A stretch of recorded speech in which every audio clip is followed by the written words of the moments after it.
हमें देखने को मिलता है पूरे देश में एक जबरदस्त political game of thrones. Gandhi ji इतने डेस्परेट थे पार्टीशन को रोकने के लिए कि वो माउंटबैटन से कहते हैं, प्रधानमंत्री की कुर्सी जिन्ना को दे दो, कुर्सी जिन्ना को दे दो।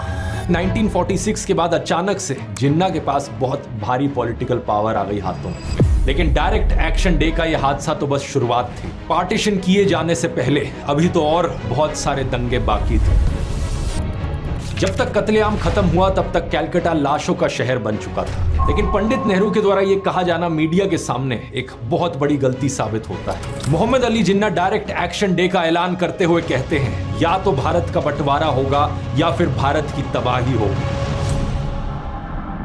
नमस्कार दोस्तों, साल 1946 पूरे देश में बड़े हलचल का माहौल था। ये बात साफ हो चुकी थी कि अंग्रेज भारत छोड़कर जाने वाले हैं। सवाल इस बात का नहीं था कि भारत को आजादी मिलेगी या नहीं, अब सवाल इस बात का था कि भारत को आजादी कब और कैसे मिलेगी। 4 बड़े कारण थे इसके पीछे। पहला, 1942 की quit India movement. Mahatma Gandhi की लीडरशिप के अंडर करोड़ों हिंदुस्तानियों ने आवाज उठाई ब्रिटिश हुकूमत के खिलाफ। दूसरा, 1944-45 में नेताजी सुभाष चंद्र बोस की इंडियन नेशनल आर्मी का संघर्ष और उसके बाद हुए रेड फोर्ट ट्रायल्स, जिससे एक बड़ा झटका पड़ा ब्रिटिश हुकूमत को। तीसरा, इसके बाद हुई रॉयल नेवी म्यूटिनी, जिसमें ब्रिटिश नेवी में मौजूद इंडियन सोल्जर्स ने रिवोल्ट कर दी। और चौथा, सेकेंड वर्ल्ड वॉर।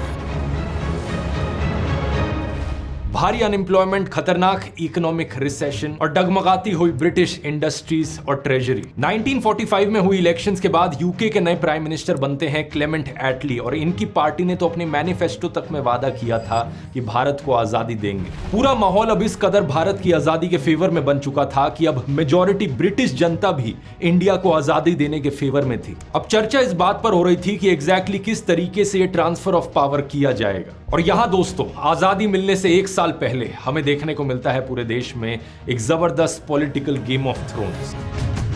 जो इस आखिरी 1 साल में हुआ दोस्तों, इसकी कहानी ज्यादा हमारी इतिहास की किताबों में बताई नहीं जाती। हजारों ओरिजिनल सोर्सेज और डॉक्यूमेंट्स के आधार पर, माउंटबैटन के द्वारा लिखी गई चिट्ठियों के आधार पर फेमस राइटर्स डोमिनिक लेपियर और लैरी कॉलिंस ने अपनी किताब लिखी थी फ्रीडम एट मिडनाइट। इस किताब में इस आखिरी 1 साल की घटनाओं को बड़ी डिटेल में कैप्चर किया गया। और अब सोनी लिव ने इसकी एक बेहद बेहतरीन अडैप्शन करी है वेब सीरीज में, डायरेक्टेड बाय निखिल अडवाणी। इस वेब सीरीज का नाम भी है फ्रीडम एट मिडनाइट। सीधी रीढ़ वाले हिंदुस्तान और झुके हुए हिंदुस्तान, इन दोनों में से किसी एक को चुनना है। फैसला इतना मुश्किल नहीं होना चाहिए। हाल ही में ही रिलीज हुई है, मैंने पूरी सीरीज देखी, मुझे बहुत ही बढ़िया लगी। इसलिए मैंने सोचा इस वीडियो में मैं भी आपको सुनाना चाहूंगा इस आखिरी 1 साल की दास्तान। आइए जानते हैं जनवरी 1946 से लेकर अगस्त 1947 की कहानी।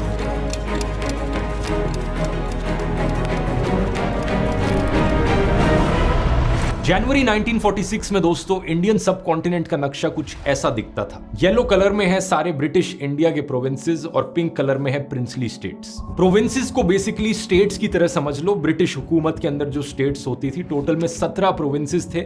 इनमें से 11 में ऑलरेडी इलेक्शंस होती थी। सही सुना आपने, इलेक्शंस होती थी, क्योंकि ब्रिटिश सरकार ने साल 1935 में अपना गवर्नमेंट ऑफ इंडिया एक्ट 1935 पास किया था। इसके तहत इन प्रोविंसेस को काफी हद तक ऑटोनॉमी दी गई थी और इलेक्टेड लेजिस्लेटर्स और इंडियन मिनिस्टर्स का कॉन्सेप्ट भारत में इंट्रोड्यूस किया गया था। वो अलग बात है कि कई सारे इंपॉर्टेंट सब्जेक्ट्स में पावर ब्रिटिश ने अपने पास ही रखी थी, जैसे कि ब्रिटिश गवर्नर जनरल के पास पावर थी डिफेंस, फॉरेन रिलेशंस और वीटो राइट्स की। लेकिन फिर भी 1935 के बाद इंडियंस को इतनी आजादी दे दी गई थी कि हम खुद के पॉलिटिशियंस इलेक्ट कर सकते और उन पॉलिटिशियंस के पास कुछ हद तक पावर होती। इसलिए साल 1937 में पहली बार प्रोविंशियल इलेक्शंस होती हैं। इन इलेक्शंस में उस वक्त की अलग अलग पॉलिटिकल पार्टीज ने पार्टिसिपेट किया, जैसे कि कांग्रेस पार्टी, मुस्लिम लीग या सिकंदर हयात खान की यूनियनिस्ट पार्टी हो, और बहुत से इंडिपेंडेंट कैंडिडेट्स भी लड़े। इन इलेक्शंस में करीब 3 करोड़ हिंदुस्तानियों ने वोट दिया। हालांकि हर किसी को वोट देने का अधिकार नहीं था, कुछ रिस्ट्रिक्शंस रखी गई थी, जैसे कि आपके पास कुछ प्रॉपर्टी होनी जरूरी है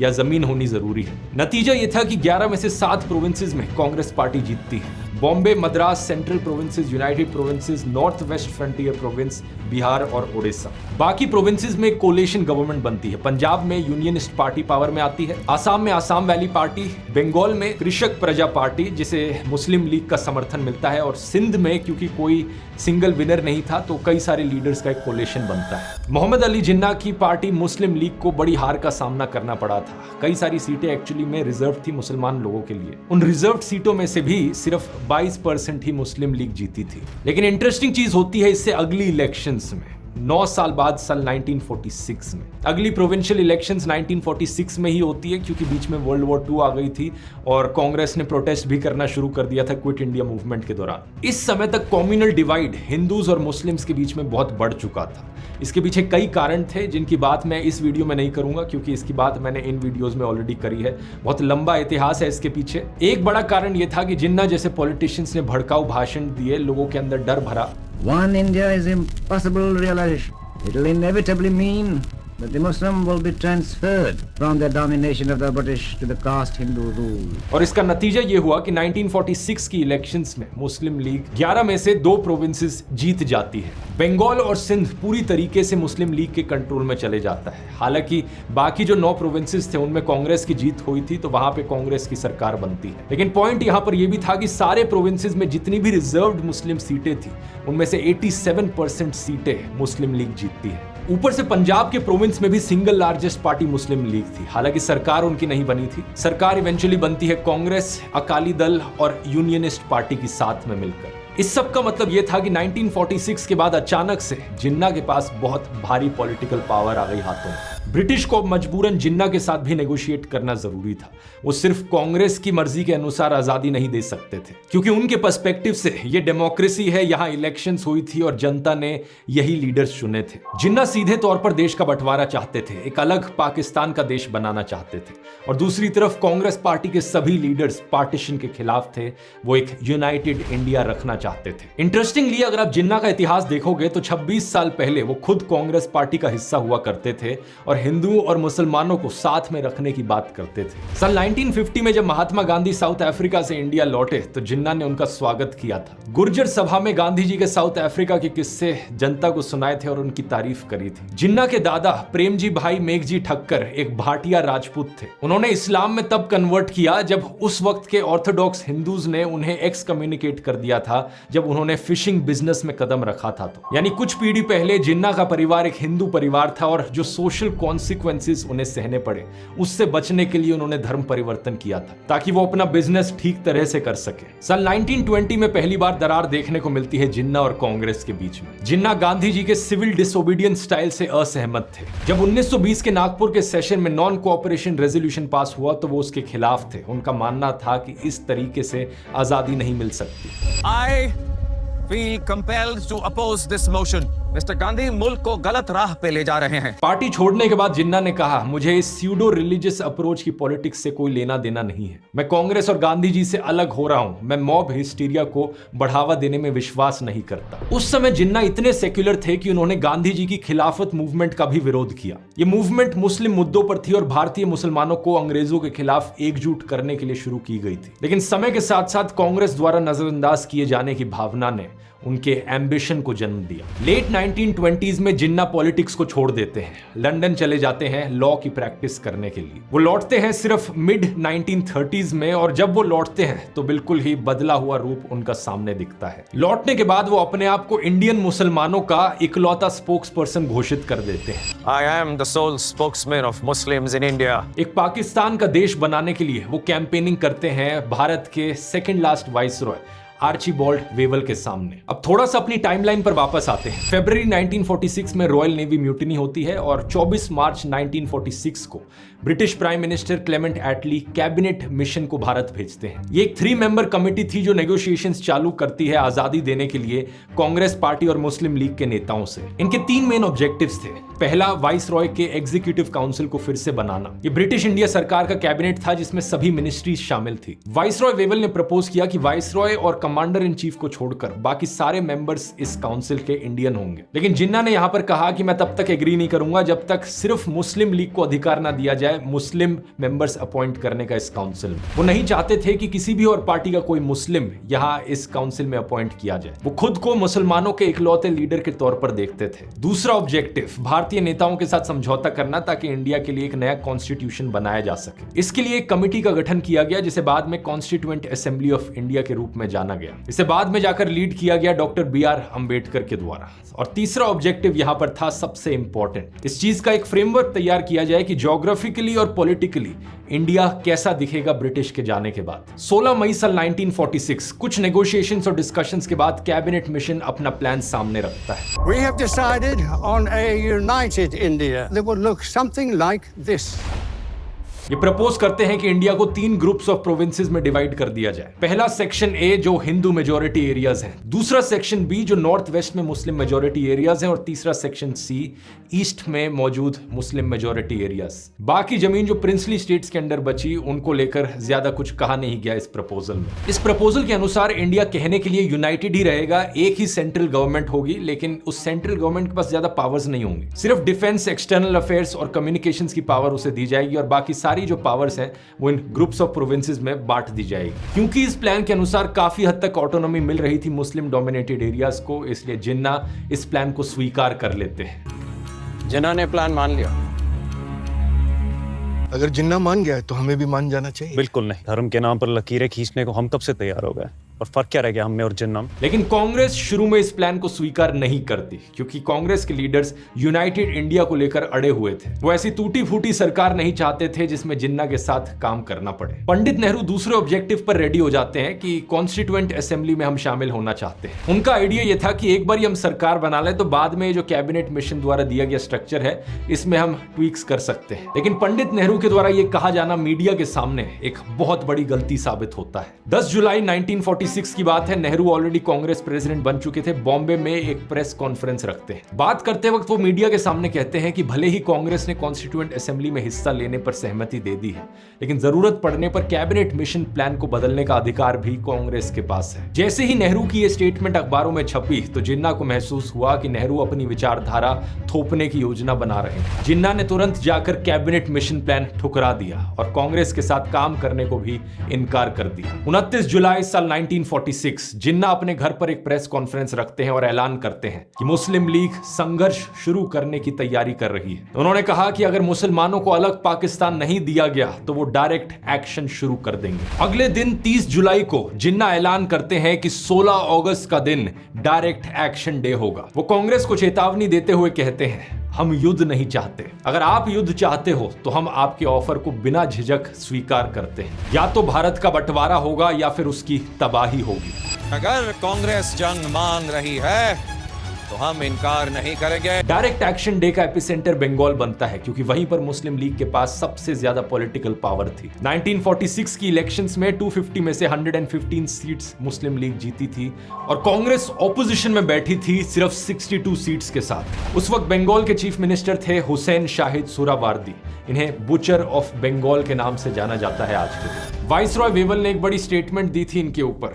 इन्हें कहा था one of the most inefficient, conceited and crooked politicians of India. In chief minister ने डायरेक्ट एक्शन डे के नाम पर कट्टरता से पीड़ित गुंडे, बेरोजगार और फ्रस्ट्रेटेड, ब्रेन वॉश्ड और एंटी सोशल लोगों को सड़कों पर खुली छूट दे दी। गुंडों को इस तरीके से खुला छोड़ दिया गया कि वो जो चाहे वो कर ले। पुलिस को भी पॉपुलिस्ट मूवमेंट का समर्थन करने का निर्देश दिया गया। ये देखिए किताब में क्या लिखा है। जब तक कत्लेआम खत्म हुआ तब तक कैलकाटा लाशों का शहर बन चुका था। किताब का दावा है कि लगभग 6000 लोगों की जान गई। 16 अगस्त से लेकर 19 अगस्त के बीच लगभग 15,000 लोग घायल हुए बंगाल में। लेकिन डायरेक्ट एक्शन डे का यह हादसा तो बस शुरुआत थी। पार्टीशन किए जाने से पहले अभी तो और बहुत सारे दंगे बाकी थे। डायरेक्ट एक्शन डे का यह भयानक परिणाम जिन्ना के कैबिनेट मिशन से बैकआउट करने का नतीजा था। लेकिन इससे एक अच्छी चीज ये हुई कि वाइसरॉय वेवल ने अब नेहरू और कांग्रेस को इंटरिम गवर्नमेंट बनाने के लिए इनवाइट कर दिया। 6 अगस्त 1946 वाइसरॉय वेवल ने नेहरू को सरकार बनाने के लिए आमंत्रित किया। 2 दिन बाद 8 अगस्त को वेवल ने कांग्रेस और मुस्लिम लीग के बीच दरारों को भरने की कोशिश की और जिन्ना को कांग्रेस के साथ सहयोग करने की सलाह दी। टाइमलाइन को थोड़ा समझो। यहाँ पर यह सब तब हो रहा था जब डायरेक्ट एक्शन डे की तारीख की घोषणा हो चुकी थी, लेकिन हिंसा भी शुरू नहीं हुई थी। हिंसा 16 अगस्त से होनी शुरू होती है और उससे ठीक एक दिन पहले 15 अगस्त 1946 को जिन्ना और नेहरू की मुलाकात होती है। नेहरू और जिन्ना दोनों सहमति जताते हैं कि कम्युनल प्रॉब्लम्स को केवल म्यूचुअल डिस्कशंस के जरिए सुलझाया जा सकता है। नेहरू कहते हैं कि विवादित मुद्दों को फेडरल कोर्ट के पास भेजा जाएगा और अगर प्रोविंसेस खुद मांग करें तो कांग्रेस ग्रुपिंग का प्रिंसिपल स्वीकार कर सकती है। जिन्ना को मनाने के लिए नेहरू कई सारी कंसेशंस देते हैं। वो ये भी कहते हैं कि कांग्रेस की जब नई सरकार बनेगी तो हम मुस्लिम लीग को 5 सीटें 5 मिनिस्ट्रीज दे देंगे। लेकिन फिर जिन्ना ये शर्त रखते हैं कि सिर्फ मुस्लिम लीग को ही मुसलमानों के लिए नॉमिनीज देने का अधिकार हो। ये एक ऐसी चीज थी जो कांग्रेस कभी मानने को तैयार नहीं थी। कांग्रेस एक सेक्युलर पार्टी थी, हिंदूज और मुस्लिम्स दोनों उसकी लीडरशिप में मौजूद थे।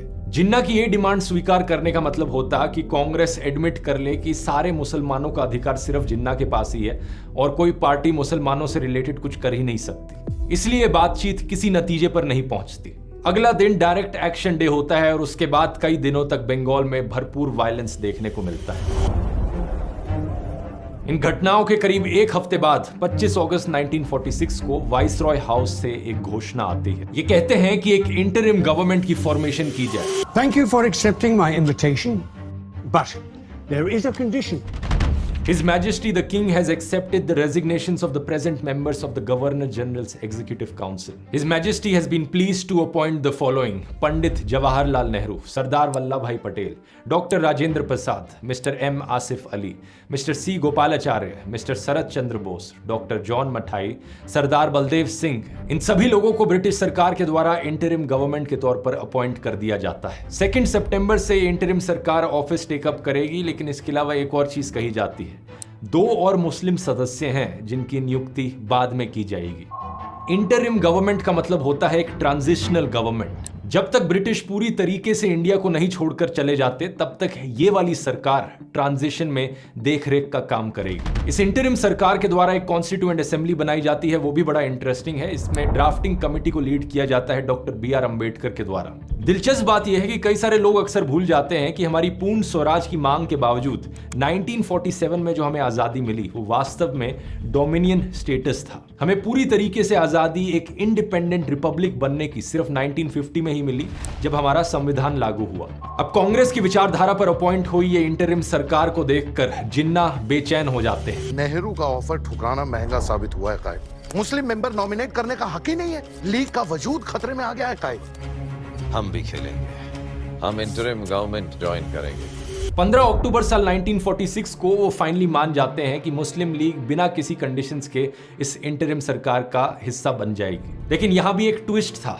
जिन्ना खुद इसमें शामिल नहीं होते, अपनी जगह वो लियाकत अली खान को नॉमिनेट करते हैं। ये वही लियाकत अली खान है जो बाद में जाकर 1947 से लेकर 1951 तक पाकिस्तान के पहले प्रधानमंत्री बनते हैं। शुरुआत में मुस्लिम लीग को सिर्फ फाइनेंस मिनिस्ट्री दी गई, लेकिन नेहरू ने जिन्ना से वादा किया था कि वो 5 मिनिस्ट्रीज कम से कम मुस्लिम लीग को देंगे, तो बाद में जाकर उन्हें commerce, railway and communications, post and air, health और पार्लियामेंट्री अफेयर्स, लॉ मिनिस्ट्री भी उन्हें दे दी गई। इस पॉइंट ऑफ टाइम पर शायद आपको देखकर लगे सब सही चल रहा है, एक बैलेंस्ड इंटरिम सरकार बन गई है तो एक यूनाइटेड इंडिया रह सकता है, पार्टीशन कराने की जरूरत नहीं पड़ेगी। लेकिन कुछ ही महीनों बाद चीजें धीरे धीरे बिगड़ने लगी। कांग्रेस और मुस्लिम लीग के लिए एक साथ काम करना लगातार मुश्किल होता गया।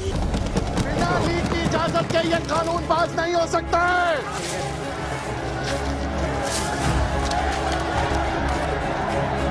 इसके पीछे सबसे बड़ा कारण था कि लगातार देश में हिंदू मुस्लिम दंगे देखने को मिल रहे थे। इस नई इंटरिम सरकार के बनने के कुछ ही हफ्तों बाद बंगाल प्रोविंस के फार ईस्टर्न हिस्से में एक बहुत बड़ा दंगा होता है। नोआखली एक ऐसा इलाका था जहां ज्यादातर मुस्लिम्स रहते थे और ये ज्यादातर लोग आर्थिक रूप से बड़े पिछड़े हुए थे। ये अपनी खेती और बुनियादी जरूरतों के लिए हिंदू मनी लेंडर्स पर निर्भर रहते थे। लेकिन 1930 में आई ग्रेट डिप्रेशन के समय इन रिश्तों में खटास आने लगी थी। 2 महीने पहले हुए कैलकाटा दंगों के बाद इस इलाके में भी नफरत अपनी चरम सीमा पर पहुंच चुकी थी। 10 अक्टूबर साल 1946 नोआखली में करीब 200 स्क्वायर मील के इलाकों में हथियार लिए भीड़ लूटपाट करने लगती है, आग लगाई जाती है और हत्याएं देखने को मिलती हैं। इस दौरान फोर्स्ड कन्वर्जन्स भी देखने को मिलते हैं जिन्हें चीफ मिनिस्टर सुहरावर्दी ने भी स्वीकार किया, लेकिन उन्होंने ना ही कोई कदम उठाया इसे रोकने के लिए और ना ही प्रभावित इलाकों में कोई दौरा किया। दंगों के बाद भारी रेफ्यूजीज की भीड़ कैलकाटा की तरफ आई। रोज के करीब 1200 से ज्यादा लोग कैलकाटा पहुंचते। सबसे ज्यादा सहानुभूति इन दंगों के बाद अगर किसी लीडर में थी तो वो महात्मा गांधी में थी। गांधी जी इन घटनाओं से बेहद दुखी थे और खुद जाकर देखना चाहते थे कि एक ही मिट्टी के लोग एक दूसरे के खिलाफ इस कदर कैसे खड़े हो गए। 6 नवंबर साल 1946 को गांधी नोआखली जाते हैं और उस दिन से लेकर फरवरी 1947 तक वहीं रहते हैं। नंगे पैर चलते हुए वो नोआखली के सारे 47 गांव का दौरा करते हैं और लगभग 180 किलोमीटर की यात्रा करते हैं। उनकी जो कोशिश थी हिंदू मुस्लिम दंगों को रोकने की, वो इस लेवल की थी कि आज तक किसी लीडर ने उसके बाद से मुझे नहीं लगता कि इस लेवल का काम किया होगा कम्युनल यूनिटी बढ़ाने के लिए। गांधी जी एक एक गांव में जाते पैदल चलकर और हर गांव में तलाश करते कि एक हिंदू और एक मुस्लिम नेता मिले। फिर वो उनसे बातचीत करते, उन्हें मनाते कि वो एक ही घर में रहे, एक ही छत के नीचे साथ रहे और पूरी गांव की शांति के गारंटर बन जाए। हर एक गांव में जाकर उन्होंने यही चीज रिपीट करी कि एक हिंदू नेता एक मुस्लिम नेता दोनों को साथ में मिलाओ और दोनों को लीडरशिप का रोल दो। गांव वालों को पूरी तरीके से शांति बनाए रखने की गारंटी दी जाए। गांव वालों को कम्युनल हार्मनी का एक जीता जागता उदाहरण दिखाया जाए। जब किसी ने गांधी जी से पूछा कि वो दिल्ली में कांग्रेस की जिन्ना के साथ बातचीत में मदद करने की बजाय नोआखली में क्यों है, तो उन्होंने पता है क्या जवाब दिया? A leader is only a reflection of the people he leads. Their desire to live together in peaceful neighborliness will be reflected by their leaders. अगर जनता एकजुट होकर शांति से रहने लग जाए तो यही चीज पॉलिटिशियंस में भी रिफ्लेक्ट होने लगेगी। गांधी जी का मानना था कि सबसे पहले लोगों को आपस में शांति रखनी होगी। उनका यह भी मानना था कि अगर सभी लोग देश में रहने वाले ऐसा करने लगे तो पार्टीशन किसी भी हाल में नहीं होगा। उनका पूरा समय नोआखली में यह सुनिश्चित करने के लिए था कि एक यूनाइटेड इंडिया में यूनिटी बनी रहे और हर कोई मिलजुल कर रहे। दूसरी तरफ पंडित नेहरू का मानना था कि गांधी जी भारत के शरीर पर एक घाव से दूसरे घाव को ठीक करने की कोशिश कर रहे थे। उन्होंने कहा वो मरहम लेकर भारत के शरीर पर एक एक घाव को ठीक करने की कोशिश कर रहे हैं, बजाय इसके कि वे इन घावों के कारण को पता लगाएं और शरीर के समग्र इलाज में हिस्सा लें। दोनों ही नेहरू और गांधी अपनी जगह सही थे। गांधी जी ने जो संघर्ष किया नोआखली में, उसकी सफलता उन्हें देखने को मिली। कुछ महीने बाद बंगाल से सभी दंगों की खबरें खत्म हो गई थी, लेकिन वो अकेले एक ही आदमी थे, कितनी जगहों पर जाकर दंगे रोकते। 24 अक्टूबर साल 1946 बिहार में हिंदुओं ने नोआखली की घटनाओं का बदला लेना शुरू कर दिया था। यही हाल यूनाइटेड प्रोविंसेस का भी था। नफरत और उसका आंख के बदले आंख वाला जवाब गांधी की आंखों में उनके देश को सही में अंधा बना रहा था। गांधी जी को यह धीरे धीरे एहसास होने लगा कि जिन्ना ने जो पकड़ बना रखी है मुस्लिम समुदाय के एक बड़े हिस्से पर, वो कितनी मजबूत है। उन्हें लगा कि शायद जिन्ना को मना कर ही इस प्रॉब्लम का एक सोल्यूशन निकाला जा सकता है। मार्च 1947 पॉलिटिकली एक और बड़ा झटका लगता है कांग्रेस पार्टी को। पंजाब में मुस्लिम लीग कोalition सरकार को तोड़ने में कामयाब होती है। ये वाला प्रोविंस मुस्लिम लीग के लिए बहुत जरूरी था, क्योंकि इस प्रोविंस के बिना पाकिस्तान का देश बनाना पॉसिबल नहीं था। रावलपिंडी में दंगे होते हैं और 2 मार्च 1947 को चीफ मिनिस्टर खिजर हयात तिवाना को जनता और हिंसा के दबाव में रिजाइन करना पड़ता है। लेकिन सरकार गिराने के बावजूद मुस्लिम लीग अपनी खुद की सरकार नहीं बना पाती, क्योंकि बाकी सारी पार्टियां अब तक मुस्लिम लीग से बिल्कुल तंग आ चुकी थी। अकाली दल के सिख नेता मास्टर तारा सिंह तो पंजाब लेजिस्लेटिव असेंबली बिल्डिंग के बाहर पाकिस्तान मुर्दाबाद के नारे तक लगाने लगे। इसकी वजह से मुस्लिम लीग के सपोर्टर्स और गुस्सा हुए और ज्यादा दंगे भड़क गए, इस बार लाहौर में। इस बीच ब्रिटेन में बैठे प्राइम मिनिस्टर क्लेमेंट एटली भी फ्रस्ट्रेट होते जा रहे थे। इंडिया से आई दंगों की खबर उनके लिए भी बुरी खबर थी, क्योंकि इससे उनकी नाकामियत सामने आ रही थी। वो लॉर्ड लुइस माउंटबेटन को इंडिया का आखिरी वाइसरॉय अपॉइंट करते हैं और इनके कंधों पर सारी रिस्पॉन्सिबिलिटी डाल देते हैं। दंगे रुकवाओ, जिन्ना को मनाओ, नेहरू को मनाओ, बातचीत करो, नेगोशिएशंस करो, किसी तरीके से हमें छुटकारा दिलाओ इस सब से। 22 मार्च 1947 माउंटबेटन इंडिया आते हैं और 2 हफ्ते बाद 5 अप्रैल को जिन्ना से मिलते हैं। माउंटबेटन खुद इंडिया का पार्टीशन नहीं कराना चाहते थे, ये यूनाइटेड इंडिया के फेवर में थे, तो जिन्ना को ये एक यूनाइटेड इंडिया का प्रस्ताव देते हैं, लेकिन जिन्ना के द्वारा इसे ठुकरा दिया जाता है। बातचीत जारी रहती है 7 अप्रैल, 8 अप्रैल, 9 अप्रैल, 10 अप्रैल, लेकिन कुछ भी काम नहीं कर रहा था। दूसरी ओर पंडित नेहरू और सरदार पटेल जिन्ना के इन ड्रामों से पूरी तरीके से तंग आ चुके थे। इंटरिम सरकार के हर दूसरे फैसले पर मुस्लिम लीग टांग अड़ा रही थी। जमींदारी को खत्म करने का वक्त आ चुका है।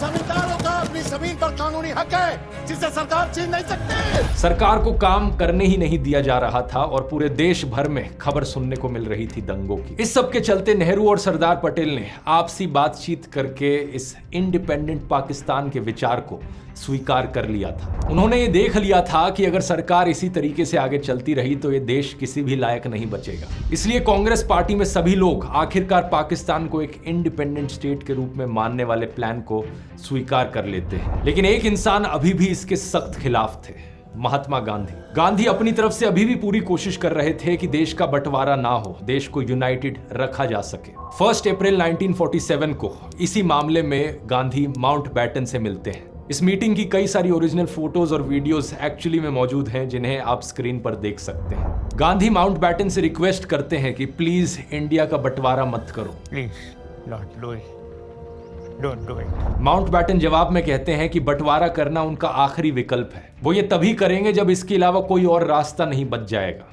और अभी उन्हें इसके अलावा कोई रास्ता दिख नहीं रहा है। I can hand on heart assure you that dividing India is the last thing I want. It's a solution that I refuse to resort to if there's any other choice. Gandhi ji इतने डेस्परेट थे partition को रोकने के लिए कि वो Mountbatten से कहते हैं, प्रधानमंत्री की कुर्सी जिन्ना को दे दो। Make Jinnah the Prime Minister. What? You can't be serious. 300 million Hindu Jinnah के रूल के अंडर रहें, इसके लिए गांधी जी तैयार हो गए थे। उन्होंने कहा कि अगर देश को यूनाइटेड रखने का यही तरीका बचा है तो यही सही। उन्होंने माउंटबेटन से कहा कि मुस्लिम लीग को सरकार बनाने का निमंत्रण दिया जाए, और अगर जिन्ना इस प्रस्ताव को ठुकरा देते हैं तो कांग्रेस को सरकार बनाने दी जाए, जहां गांधी मानते थे कि मुस्लिम लीग के कुछ नेताओं को जगह दी जाएगी। माउंटबेटन इस बात को मान जाते हैं, लेकिन एक शर्त पर। वो गांधी जी से कहते हैं कि पहले कांग्रेस को मनाओ, अगर कांग्रेस इस बात से मान जाती है तो वो ये करने को तैयार है। What about Congress? They'll hang out to dry. Leave that to me. Jawahar and Sardar are like my sons. At my word, they will do or die. Gandhi ji बड़े कॉन्फिडेंट थे कि पंडित नेहरू और सरदार पटेल उनकी सुन लेंगे। वो उनके पास जाते हैं ये ऑफर लेकर, उनसे रिक्वेस्ट करते हैं कि जिन्ना को प्रधानमंत्री बनने दिया जाए। कुर्सी ज्यादा प्यारी है क्या देश? अब इस बात का भी जवाब देना पड़ेगा बापू। तो देश रखो और कुर्सी जिन्ना को दे दो। लेकिन नेहरू और सरदार पटेल दोनों देख चुके थे कि जिन्ना किस टाइप का इंसान है। इंटरिम सरकार में महीनों तक मुस्लिम लीग के साथ काम करने के बाद वो किसी भी हालत में इस चीज को स्वीकार करने को तैयार नहीं थे। दोनों पंडित नेहरू और सरदार पटेल गांधी जी की इस रिक्वेस्ट को ठुकरा देते हैं। जीवन भर आपके पीछे चलता रहा, माफ कर जाओ, आज नहीं चल पाऊंगा।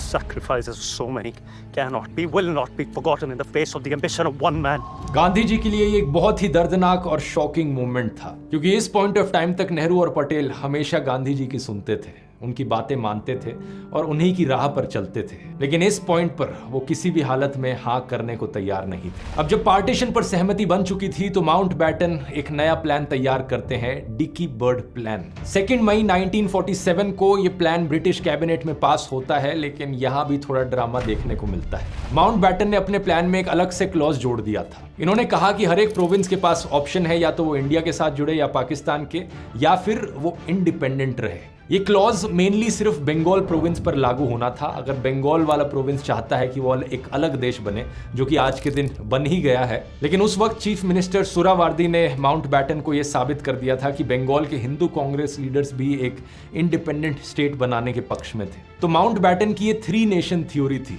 और पता है इंटरेस्टिंग चीज क्या है कि जिन्ना भी इस 3 नेशन थ्योरी के फेवर में थे। उनका मानना था कि बंगाल में रहने वाले लोग वेस्ट पाकिस्तान में रहने वाले लोगों से काफी अलग हैं, इसलिए वो एक अलग देश बने, इसमें उन्हें कुछ गलत नहीं लगता। लेकिन पंडित नेहरू को इस बात से बड़ी प्रॉब्लम थी। 559 प्रिंसली स्टेट्स, सबको अगर ये ऑप्शन दिया जाए कि इंडिया, पाकिस्तान या इंडिपेंडेंट रहना, तो देश बचा ही कहां। जब ये प्लान ब्रिटेन में पास हुआ तो माउंटबेटन ने इसे जिन्ना को दिखाने से पहले नेहरू को दिखाया। नेहरू ने जब ये पढ़ा तो उन्होंने अपना पूरा आपा खो दिया। उन्हें बहुत गुस्सा आया माउंटबेटन के ऊपर। उन्होंने सीधा कहा कि ये प्लान हमें आजादी नहीं दे रहा है, ये प्लान भारत को तोड़ने की बात कर रहा है, छोटे छोटे हिस्सों में तोड़कर रख देगा ये इंडिया को, हमें बैल्कनाइजेशन देखने को मिलेगी। These Maharajas are left to their own devices.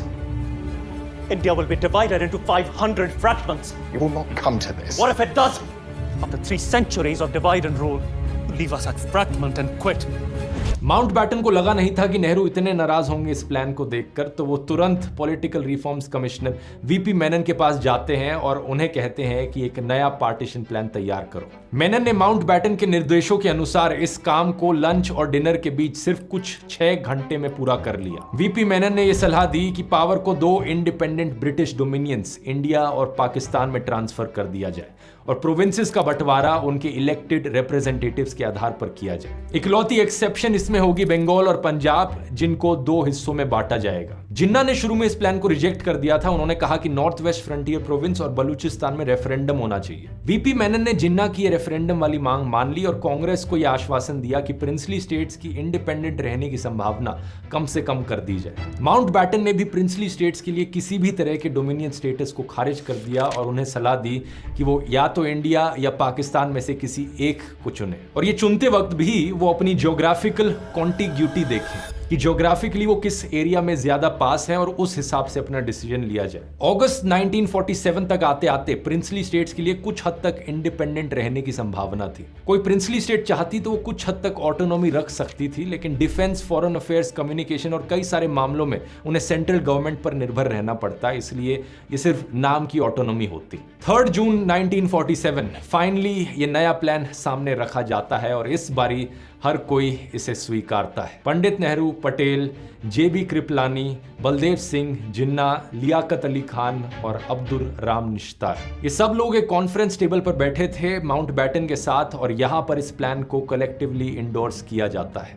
इसकी भी कई सारी रियल फोटोज आप यहां स्क्रीन पर देख सकते हैं। कोई भी पूरी तरीके से खुश नहीं था, हर किसी को किसी न किसी तरीके से कॉम्प्रोमाइज करना पड़ा था। लोगों को इस बात की चिंता थी कि ये पार्टीशन आखिर होगा कैसे। क्या सभी मुसलमानों को इंडिया छोड़ना पड़ेगा या उन्हें जबरदस्ती बाहर किया जाएगा? प्रिंसली स्टेट्स अपनी अलग लड़ाई लड़ रहे थे, क्या वो पूरी तरीके से इंडिपेंडेंट होने की कोशिश में सफल होंगे? इन सारे सवालों के जवाब अभी भी अधूरे थे, लेकिन 15 अगस्त साल 1947 मिडनाइट को पंडित नेहरू इंडिया का झंडा लहराते हैं और इंडिया को मिलता है फ्रीडम एट मिडनाइट।